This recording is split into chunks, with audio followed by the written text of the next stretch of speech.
Lads, if you want your kid to make the NBA, I think you should just name them Nikola and make sure that they play basketball for Mega Basket in Serbia. Because we've now got a fourth. We first of all had Nikola Jokic. Then we had Nikola Jovic. Now, at the start of the draft, we have Nikola Topic. And now we've got Nikola Djurisic. We've got a fourth. And Nikola Djurisic has been hooping all year. And he was unbelievable in the draft combine. He's somebody that has gone from a mid-second round pick to a late first round pick. I can see a team maybe taking him as high as 15.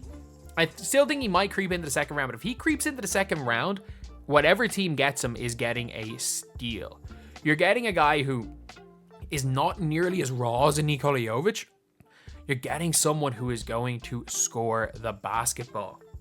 And that is the one thing when it comes to this draft right here, is that a lot of people are going to be saying, oh, this is the 2013 NBA draft, is the worst draft since then. And I actually agree. Like, if you talk of like comparing it to other drafts, compared to what next year's draft looks like, and compared to what last year's draft was and the year before, cool. But we also have to take into account the advancements in the game of basketball. Like, there were some guys taken high in 2013 that just weren't great. We're never going to be good NBA players. Like, we took a 6 foot tall point guard was taken 9th in that draft. Ben McLemore was, actually, in fairness, Ben McLemore could have been a decent enough NBA player. I'm trying to think of like guys that just in today's game wouldn't be anywhere near. Alex Len. Cody Zeller went 4. Like, I'm sorry. Zeller went number 4 in that draft. Like, you're not going to see guys like that, like non-shooting, not incredibly athletic centers in the top 4. Like, Kyle Filipowski's not going top 4. But like, with this year's draft, it does look like these 6'8" shooters who can go to the basket with a bit of athleticism, they're everywhere. And obviously they are the guys that you want in the NBA. So I do think, as far as the depth goes, there is an awful lot more depth in this draft than any other draft. Sorry, than in 2013. Not than any other draft. Jesus, I don't know why I said that. But for Djurisic, he is a real good passer. He's creative. He can shoot the lights out. Like, his ability to play is really high. It's just whether or not his athleticism, like, if he can keep up with the athleticism of the NBA. Because he is a flashy player who is going to be fun to watch and can score. And if you can get someone with like that with a second round pick, where the one like question mark is he quite athletic enough to keep up with the NBA? Because at the combine, he looked like the best player there. The Creighton guy as well was brilliant as well. But I do think Djurisic was the best player at the combine. And like, these combine is a lot of late first round, second round picks. So amongst rookies, he can already stand out. It's just whether or not he has that ability to really get to the next level, and whether or not he's not the best defender in the world. He's really not he's not a bad defender either. But by saying he's not a bad defender, he's not a bad defender in the ABA.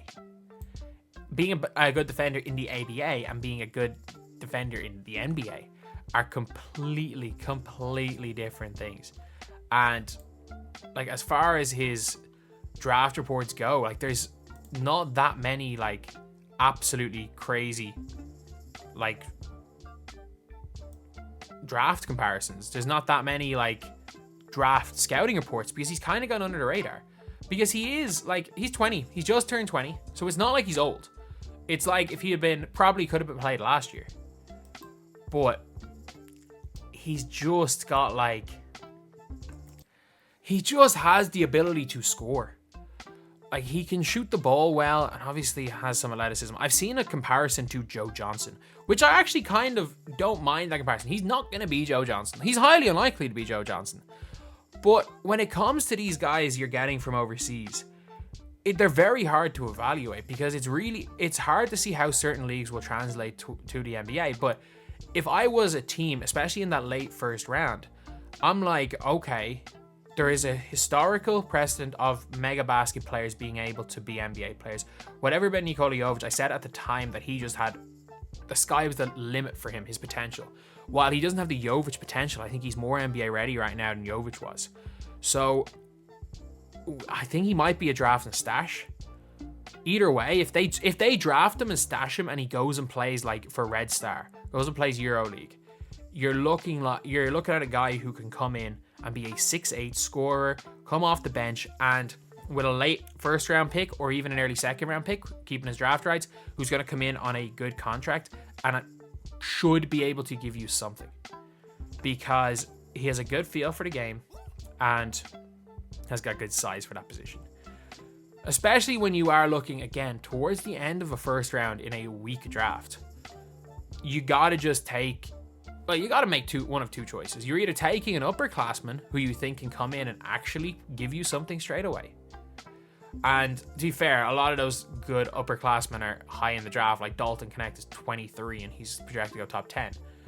Or you take somebody with some raw potential who, if everything works out, will be a really good NBA player. And that's what you're getting here with Djurisic. Like a guy who is going to be able to score off the ball. He's going to be able to score a little bit on the ball, is going to be able to play make, and has enough size that he might be a decent enough defender. I think late in the first round with those guys, I wouldn't, unless there's like a can't miss prospect, like if someone as Zach Edey falls into the 20s. I think if you're sitting there on a late first round, he's not a bad option, especially because you're a good team already. Like a lot of those picks are from good teams. And if you're a good team and you don't want to take someone that you might think might help right away, stash him for a year or two, get him ready to play.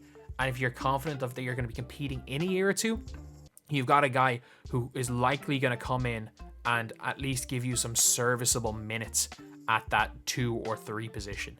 So anyway, that is the video, lads. Let me know what you guys think. Have you guys watched much of him play? I honestly didn't watch much of him throughout the year because he was projected to be a second round pick. I didn't watch much of, obviously, the freaking Adriatic League, basketball league, but obviously after the Combine, watched quite a bit of his highlights, read as much as I could about him as a player, and he's somebody that it looks like in that late second or late first round, early second round, where when in a weak draft, there's a lot of unsurety. Like a lot of people aren't really sure of what players are going to succeed, what players aren't. I think that he's a risk that is you should be willing to take.